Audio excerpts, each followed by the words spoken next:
just want to say a few words, and we'll let this be Mousa's hour. But Mousa came to us, I think it was in 2008 or 2007? 2009. I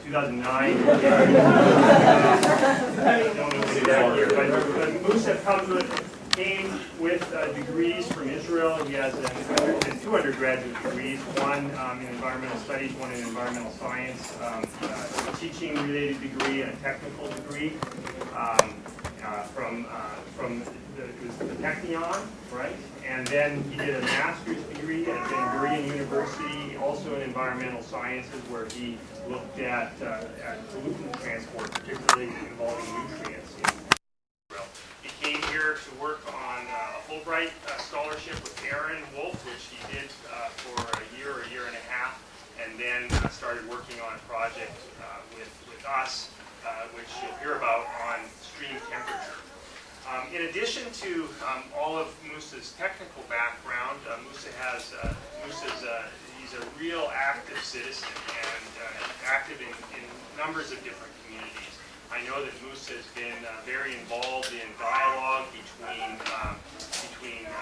Israelis and Palestinians, Arabs and non-Arabs. He's been a very sought-after speaker on these topics around the U.S. and elsewhere. Mousa is also very involved in his community right here at OSU. I know he's involved in the housing association, in the housing that he lives in here on campus, and he's been involved in many other communities as well. So he's a real citizen of our community and beyond, and so we're really happy to acknowledge that as well. So today this is about Mousa's thesis defense. So there will be the first part of this defense will start with a presentation from Mousa. Mousa will talk for 40 or 45 minutes, and then there will be time for public questions and answers. So that will involve everybody who'd like to ask questions. The way it works in a defense like this is we excuse the public, and then it's a closed session, and there will be an examination of Mousa.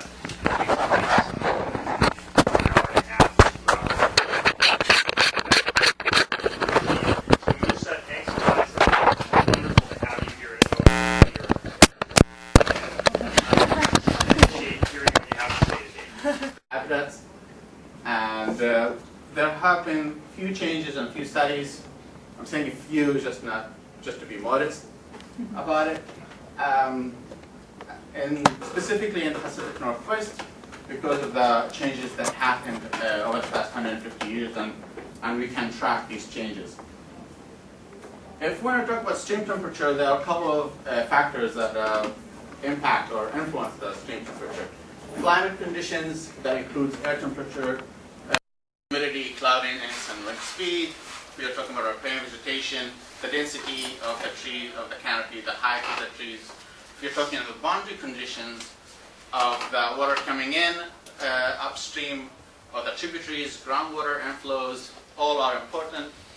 And also the channel structure that includes the different features and geomorphology of the channel of the stream, and include over here stream width, stream bed gradient, slope, Manning's-N, roughness coefficient, meandering, and so on. For today, I'm going to focus on four main factors. I'm going to talk about air temperature, riparian vegetation, discharge, and channel structure. At the beginning, I'm going to try to explain each one separate, and then I'm going to go for different influences that you can work with. Air and water temperature are very correlated. Studies over the past 50 years showed that. Okay, we're going to pray. We're praying for you, Mousa.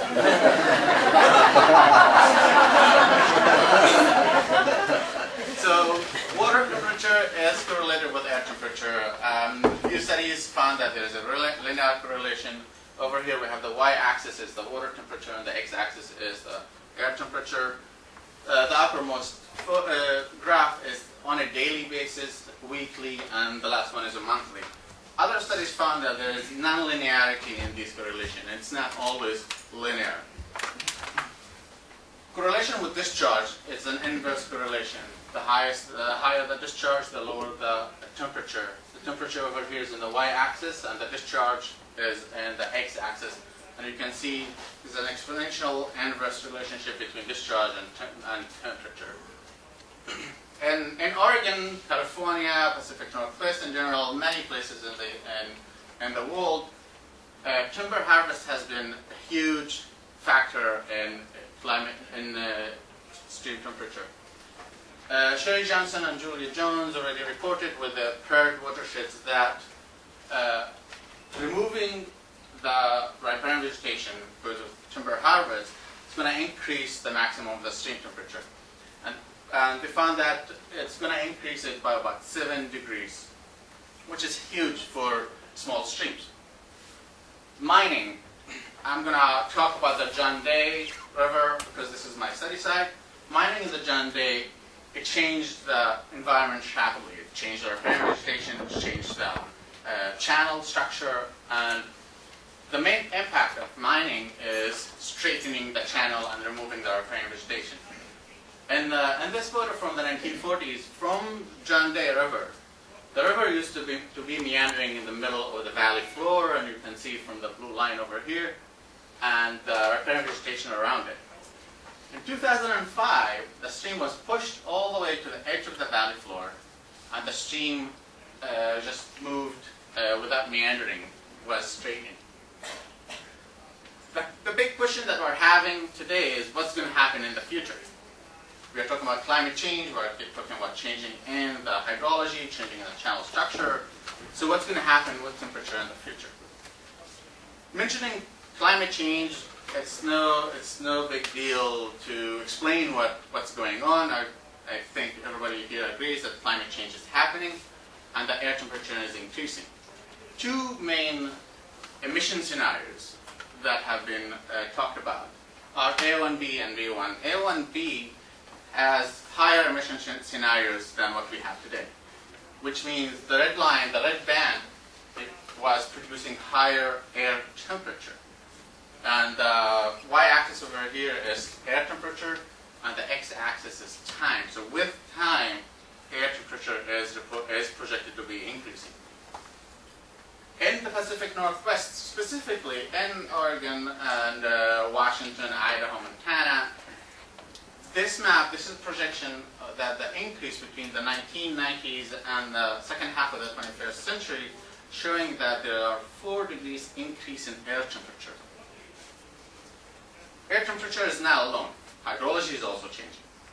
The flow, the discharge is also changing. If you want to focus about the summer discharge, again, with A1B, there is an increase for about at least 30% by the end of the 21st century, moving from 27% decrease. If I mention increase, I'm sorry, I meant decrease in discharge, in summer discharge. It's going to decrease by 27% in the 2020s, 30, and then 42% by the end of the 21st century. And the modest projections of B1, the reduction in discharge, is showing that the discharge of the summer might increase between 15 to 34% in the future. Today I'm going to present two parts of my thesis. The first part is, I'm not going to mention, but I'm going to mention second and third. Here I'm going to show it part 1 and part 2 for this presentation. The reason that I'm not going to show the first chapter is because it has been published and I don't have to defend it. Part 1. What is the relative influence of the different factors on stream temperature? I'm talking about 3 main factors: air temperature, discharge, and shape. And how is that all relation will change the stream temperature and the middle of it all? The second part is going to talk about the fact that air temperature is increasing, then water temperature is increasing as well, as we already showed. So we're going to have warming conditions, and we are working about ways to restore or to mitigate this change. So this is an option diagrams just to show you that we might be able to mitigate the influence of warmer air. For the first part, the relative influence of the different factors, I took the study site. My study site is the Middle Fork John Day River. I took it 37 kilometers on the upper section of the Middle Fork John Day River here in Oregon. For the ones who know the area, it's almost starts from a bit upstream of Clear Creek, and that's what I call river kilometer almost 37, the highest, which means the upstream section, flowing downstream towards river kilometer 0, which is the outlet of the section I'm talking about. Over there, it's Camp Creek, another big one of these restoration basins that people are interested. I chose this watershed for a number of reasons. One of them is that this reach has been impacted by different mining and riparian vegetation reduction. There are a couple of good programs for monitoring, restoration, and above all, and something that I'm personally, it is important for me, is the collaboration that's available over there between the tribes, state, federal agencies, private owners, and also the universities. All of this mix is it has been very important for me to be in a place that is healthy culturally and socially as well. The study site is 37 kilometer length. The bed of the stream varies between 1,000 to 1,250, so we have a gradient of 250 meters and 37 kilometers. The area is a bit more than 800 square kilometers, and the elevations between the valley floor and the mountains is about 1,500 meters. In June, right after the snow melt, the discharge going from your left to your right, all of my graphs are going to have the upstream is toward the left and the downstream is toward the right. So the discharge in June, the upper graph, increases because of entering tributaries along the way. There's one diversion that you can notice in this case where the discharge decreases. During the summer, through the summer, discharge decreases, and the lower part, almost by the end of August, we're going to have less than 1 cubic meter per second discharge. For my purposes, I'm going to use July, the middle of July for this study. In the middle of July, the discharge starts between 0.3 cubic meter per second, increases because entering tributaries and few diversions that are taking some of the water for irrigation, and just decrease the discharge a little bit. With vegetation, I learned a bit about the tree species that are available. So there's a dogwood, there's Ponderosa pine, cottonwood, and alder. These are a couple, just to name a few of the species, the tree species that are native to the Middle Fork John Day or to John Day area. For my modeling purposes, I use the framework software called Heat Source. Heat Source was invented or created here in 1996 in OSU by Matt Hoy, and since then it has been used by different agencies, developed by Oregon Department of Environmental Quality and other people. Also researchers keep working with this model, and it is physically based stream temperature model that is basing all of the components of the heat budget in the stream based on physical relationships.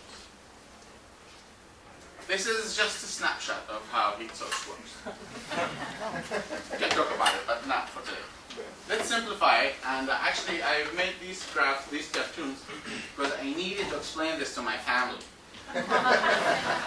in Arabic. So, here we go. We have the stream, how the model works. It models the advection of heat, the advection of water going downstream, and that includes also dispersion of this heat, dispersion of this water along the channel because of changing flow, because of different characters of the water. So the water flows downstream. And then heat source calculate the change in heat flux. And this is the sign note on the sign on the top corner, and you're going to see more signs coming in. The first one is shortwave radiation. The sun is there. Then the incoming shortwave radiation will be calculated based on time, space, time of the day, and the location of the stream, and depends on the different segments of the stream. After shortwave radiation, we are talking about evaporation, evaporative heat. This is mainly losing dissipation and losing energy from the stream to the environment. That's what's called evaporation. The third part is long-wave radiation. Long-wave radiation is based on the fact that every material that has a temperature above the absolute zero emits long-wave radiation. That includes space. And here I'm showing some of the mountains, the trees, all emit long-wave radiation that could be absorbed by the stream. The stream itself dissipates or also emits energy because it also has temperature. It has energy that it dissipates. The next one is heat convection, which is the heat exchange between the air, the atmosphere, and the water in the stream. And this could go both ways. The stream can gain or dissipate energy. And the last one is heat convection, heat conduction. Conduction of heat between the stream bed and the stream water. Heat source calculates other heat fluxes, but these are the 5 most important for us for today. Talking about riparian vegetation and streams, people always ask about effective shade. What is effective shade? Definition. The effective shade is a percent reduction of total shortwave radiation by topography and or riparian vegetation. And this is the equation, showing that the sun is going to emit a radiation that can be blocked by the trees in this case, and nothing is going to be reaching to the stream. This is 100% effective shade. If the sun is up the stream and there's nothing between the sun and the stream, no trees and no topography, then all of it will be reaching the stream, and this is 0 effective shade. Another terminology that I'm going to be using is the 7-day average daily maximum, which is in short 7-day ADM, and this is the 7-day moving average of the daily maximum and then finding the maximum of that. And this is the regulatory standard metrics for Oregon and a couple of other agencies to describe how the stream temperature behaves. For example, and this is model data from the middle of Fort John Day, you can see on the y-axis the 7-day ADM, the x-axis is the distance, and you can see how the temperature increase and decrease along the stream. Correlating this with riparian vegetation, you can find that wherever there's a riparian vegetation, the 7-day ADM decreases, and this is the fact that there is riparian vegetation reduces short-wave radiation reaching the stream, and that's how the stream temperature is not heating up. The temperature of the stream itself is not heating up, and the temperature is decreasing. So, going for the first part, going to see the sensitivity analysis that I did, what I changed. I changed air temperature, discharge, and shade, as I told you before. For air temperature, I took the existing model for heat source for the John Day that was prepared by the Oregon Department of Environmental Quality. It has been parameterized, it has been surveyed, it has been, I cannot say validated, but I can say calibrated. And I took their data, their input data of air temperature, and increased the air temperature by 2 degrees and by 4 degrees. For this method, I used what's called the delta method, boosting all the data series of air temperature by 2 or 4 degrees.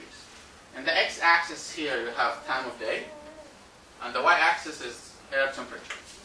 For current, it's a solid dark line. This is the current temperature. For each scenario that I had, I added, for each hour, I added 2 degrees temperature of air to the current series. And that's how I generated an increase of 2 degrees Celsius in air temperature, and then 4 degrees. For modifying the input of discharge, I found that there's a conversation about the fact that discharge is projected to be decreased by up to 30% on average, and many practitioners are thinking that augmenting stream discharge might mitigate the influence of air temperature. So I said, okay, let's balance it. Let's have -30 and +30 increase, change in discharge. It's the same thing. I took heat source model. I changed the input variable, the input values of the tributaries coming in, the discharge of the tributaries coming in, and the water that is reaching the boundary conditions, the upstream of the stream itself. So what happens is the solid line over here is discharge, as I showed you earlier, of existing conditions. The x-axis again over here is the the river distance going from upstream to downstream. The y-axis is discharge. The increase in discharge is going to be this one, 30%, and this one is the reduction of 30% in stream discharge. For riparian vegetation, I changed the values of tree height and canopy density.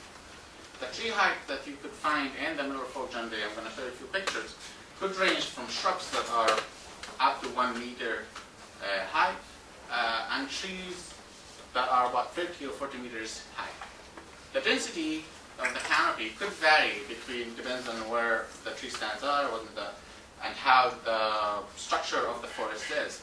So I changed that to create 3 scenarios of effective shade in addition to the existing. I had the low effective shade, medium effective shade, and high effective shade. The low effective shade was 1 meter, and then 10 meters, and then 30 meters. The canopy density increased from 10, 30, and then 50. How so?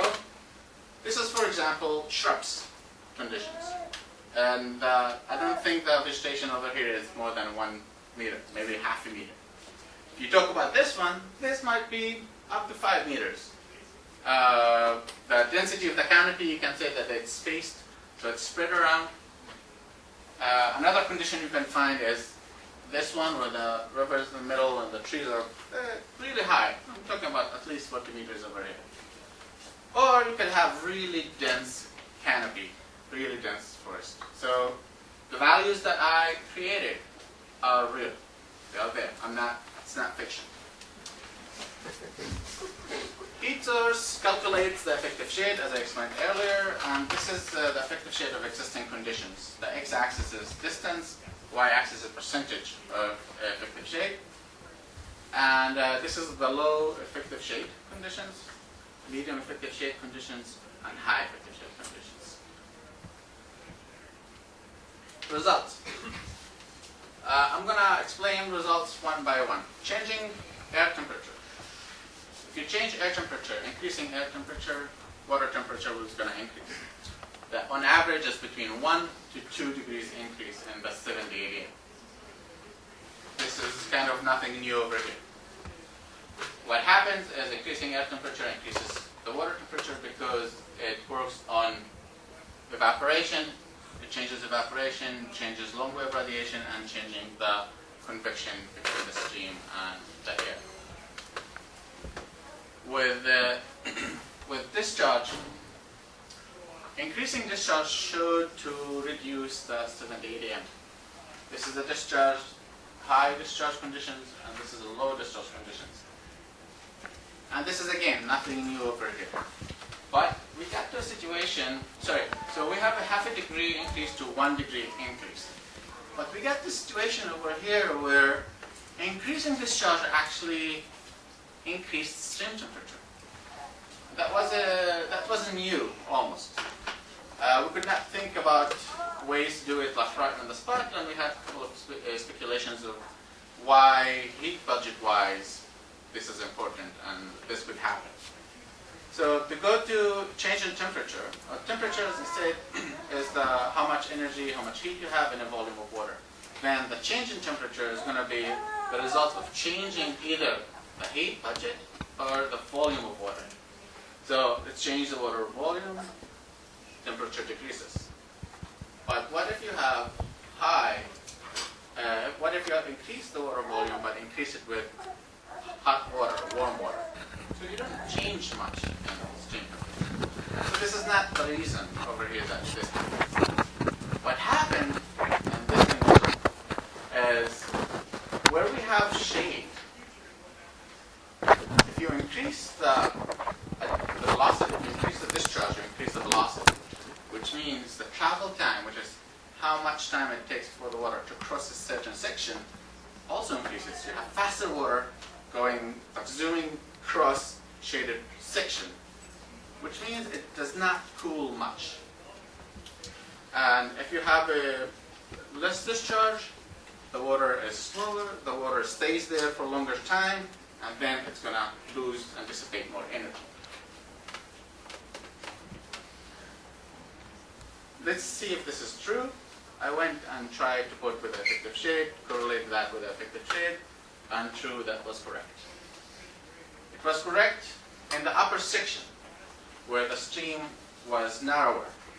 So the discharge, the effective shade really had that impact on temperature, and then the low discharge remained the water remained, because of low discharge, remained longer time in that section and temperature decreased.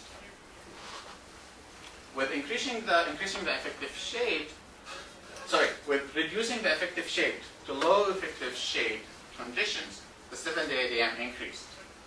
This is the original scenario, current conditions, and this one is the low effective shade. So the 7-day ADM increased because of that. If I add the medium effective shade, 7-day ADM decreases for most of the stream length. And absolutely nothing new over here. If you increase the RPM vegetation, if you improve the RPM vegetation, increase the effective shade, yes, the 7-day AM decreases by the end of my study section. So to remind you, this was, for example, over here, the change because of effective shade was between 7 and 9 and 10 degrees Celsius in the 7-day ADM. And as I explained earlier, increasing the effective shade means that you have less solar radiation coming in, water does not heat, or water decreased in temperature. And if you have more effective shade, you absolutely have better reduction in stream temperature. To remind you, I have 4 different scenarios of effective shade. So what about now putting all of it together? And this is what I did. I took, for each scenario of effective shade, I changed all options for air temperature and all options for discharge. And I got out with the bands of options, which means this band of options shows me that this is the relative distance on the x-axis, and the y-axis is the 7-day ADM.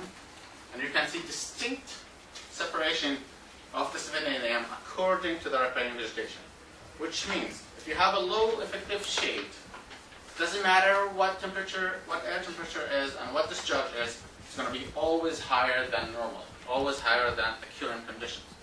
If you have high effective shade conditions, it's the same thing. It's going to be always lower than what we have.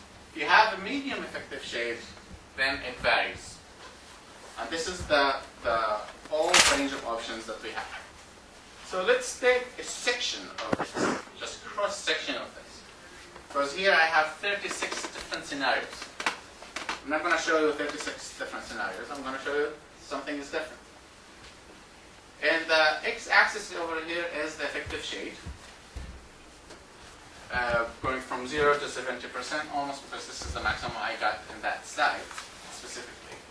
And the y-axis is the 7-day ADM. as you can see, with increasing effective shade, 70 ADM decreases. There's a reduction. Let's change air temperature now. You can get the same thing. Almost air temperature does not have an effect on what's going to happen to the temperature because riparian vegetation has bigger impact. Increasing the air temperature by 4 degrees, again I get the same situation. Comparing between air temperature influence and riparian vegetation influence, I can find that riparian vegetation has an impact of 10 degrees, while changing air temperature has only 2 degrees difference.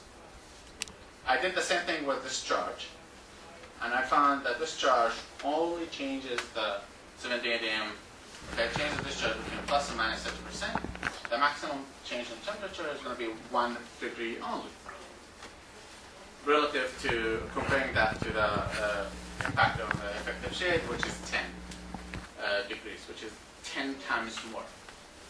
However, again, I get to see the switch in the impact of discharge.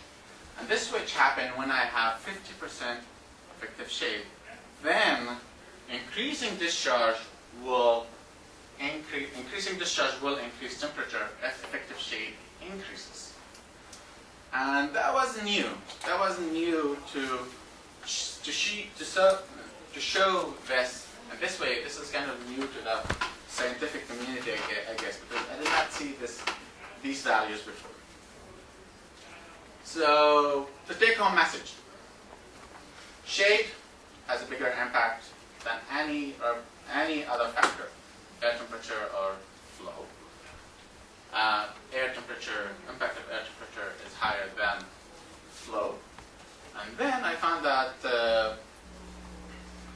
something that we already know, just I'm showing it, is that increasing the effective shade can mitigate the influence of air temperature. And the second one is that the role of discharge varies according to the riparian vegetation, according to the effective shade that you have. I think this is kind of new. I still think it's new to the community. Let's go to the second part. And for this one, it's going to be faster because you already know most of the complexity of the system.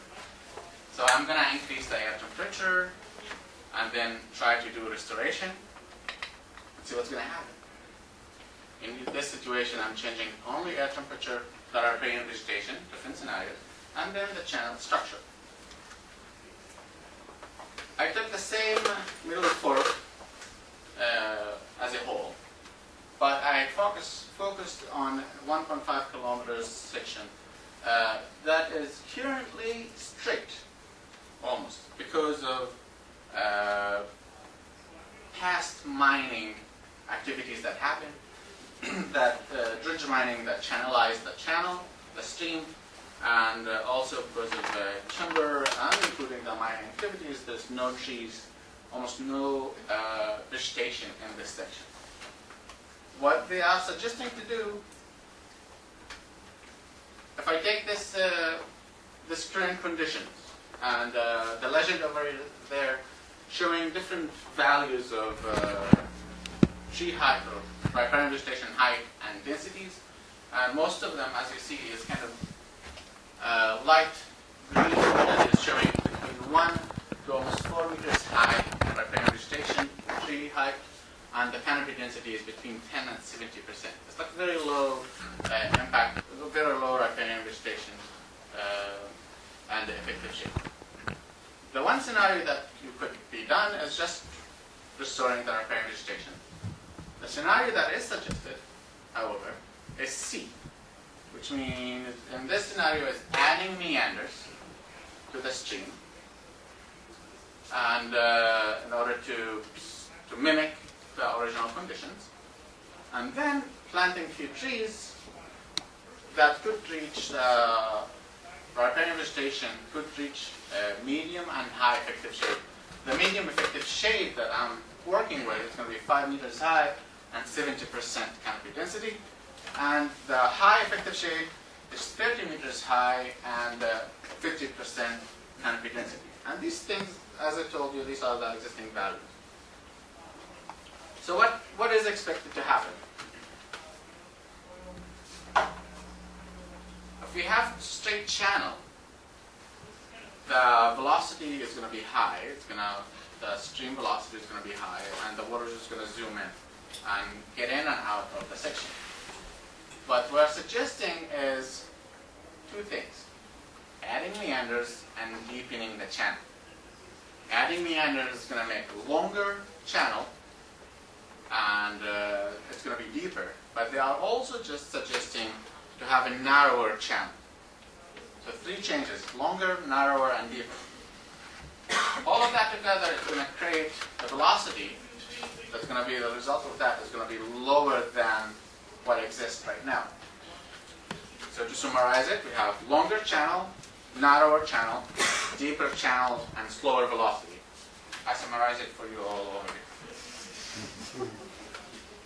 And then they're going to increase the RPM vegetation, increase the effective shade to, as I said, to 5 meters and 70% canopy, and then 30 meters and 50% canopy cover. I modeled the effective shade, the existing effective shade for both the existing channel and the restored channel. The dark filled solid line, solid background over here, filling, solid, yeah. This is the existing channel. And the dashed is going to be the restored. I'm going to show different colors right now, just explaining this one. And the x-axis in the bottom is the length of the existing channel, and the x-axis on top is the length of the restored channel. So, as I told you, it's about 1.5 kilometers existing. It's going to increase to almost 1.8 kilometers restored, and the effective shade is in the y-axis. With the three different riparian vegetation that I created, I had, this is the medium effective shade, and this is the high effective shade conditions. Okay, so we have two channels and three different riparian vegetation. I changed the color over here with the red to show you something. We are talking about the future. Air temperature in the future is going to increase, and steam temperature in the future is going to increase, as I showed you. So the existing channel over here that I'm showing, or the existing channel with the existing shade that I'm showing over here, is for the future. This is a situation where we have 4 degrees increase in air temperature. Okay, so the temperature starts, it's going to be the 7 to 8 a.m. is going to be about 27.5, 27.7. If I increase the shade, I'm going to decrease the 7 to 8 a.m. just for that specific section. If I increase the shade for that, just that section, this is how much change I will have in 7 to 8 a.m. If I'm going to add the restored channel under the same conditions, so we have the existing shade on top, showing that with the restored channel, I'm going to have an increase in the 7 to 8 a.m. Restoring this channel, I'm going to repeat that, restoring the channel alone is going to increase the 7 to 8 a.m. But restoring the channel and increasing the effective shade is also going to increase the 7 to 8 a.m. That was new. So I said, okay, there's something missing over here. Let's go for different effective shade. I'm going to fade this a little bit out, and here we go. On medium effective shade, I got this situation where the restored channel is cooler than the existing channel. So what does this say? It says that you can increase the effective shade, and that's going to be better for the channel. Doesn't matter what type of channel it is. But if the effective shade is a medium, then you have to better change or restore the channel itself. To make it clear, I had flipped, where with different riparian vegetations, always with low effective shade, always the riparian vegetation, always the existing channel was cooler, and a high effective shade also the same thing. The 7 to 8 a.m. was cooler, lower, and the existing channel than the restored. But if I have the medium effective shade, I'm going to flip these conditions. I thought about reasoning behind it. And I said, okay, we did not change discharge, but I changed the channel structure. So what happened is that the velocity changed. When velocity changed, the travel time changed as well. So travel time over here is the y-axis, and the bottom x-axis is the existing channel. The upper x-axis is the restored channel. And travel time is how much time that on average will it take for the water to enter the section and exit the section. This is the travel time for me. How much would it take it to enter and then exit? And we can see that because the existing channel is straight, the travel time is about 1.5 hours, almost about 1.5 hours.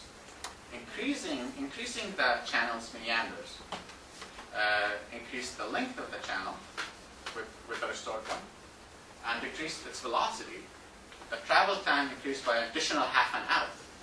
So the water stays in the channel for a full half hour, just because of restoring the channel.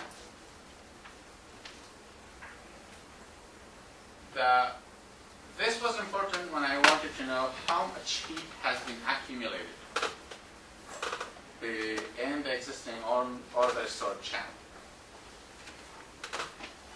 So that if I want to start with zero accumulation of heat in the inlet, and I calculate how much heat is going to accumulate until the water exits the stream, the section, I calculated for the existing channel with existing shade and the existing channel with high effective shade.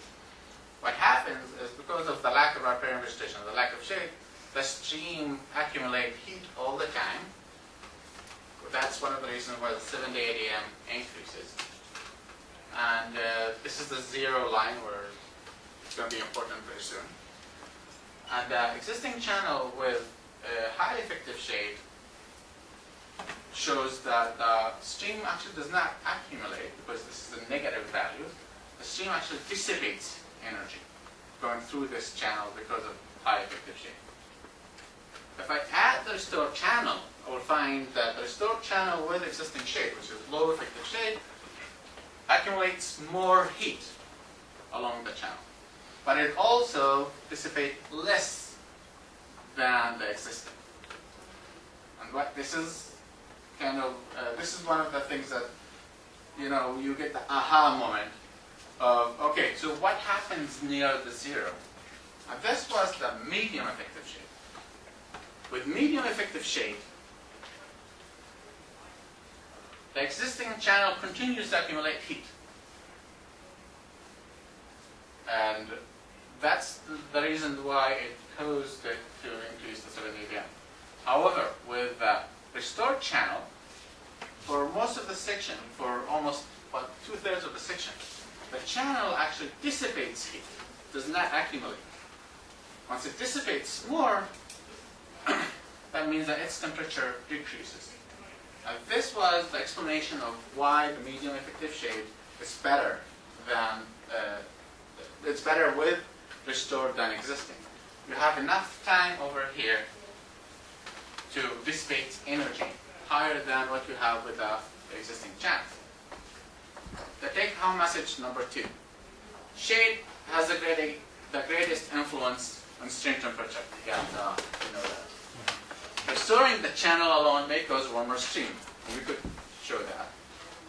Combining both of them would yield best results if you know what you're doing. If you know what type of riparian vegetation you want to get and what level of effective shade you want, then yes, restoring the channel combined with restoring riparian vegetation will give you better results. Overall conclusions, and this is come from a 5 minutes walk with Roy the other day, talking about the Willamette. I'm going to tell you why the Willamette very soon. Were there more riparian vegetation around streams? Yes, in the past. Did the stream meander more in the past? Yes. So this is kind of what the practitioners are looking at. So far they have 2 points up to 2. Was the stream deeper in the past? No, it was not. Most likely it was not. So every design that creates deeper channels, there's a need to check that again. And the last one is, did the stream consist of only one channel? No, it did not. The stream, we like to think of a stream as a one channel that goes through. It's deeper, has more water, even though it's meandering. But the channel in the past did not consist of only one channel.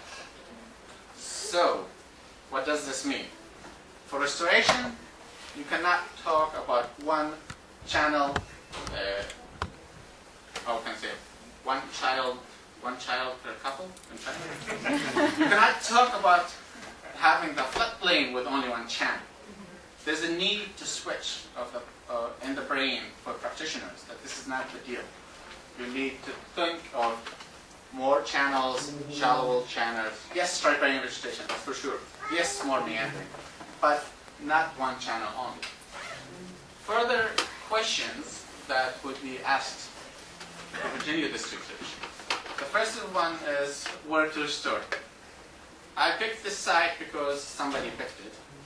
I don't know if they have any alternative of restoration sites or any alternative, or did they check any other places along the stream.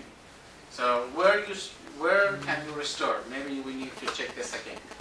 The second question that I could look at is how to restore. And I showed you that vegetation and restoring channel structure, yes, could yield to good results, but how? How can we do that?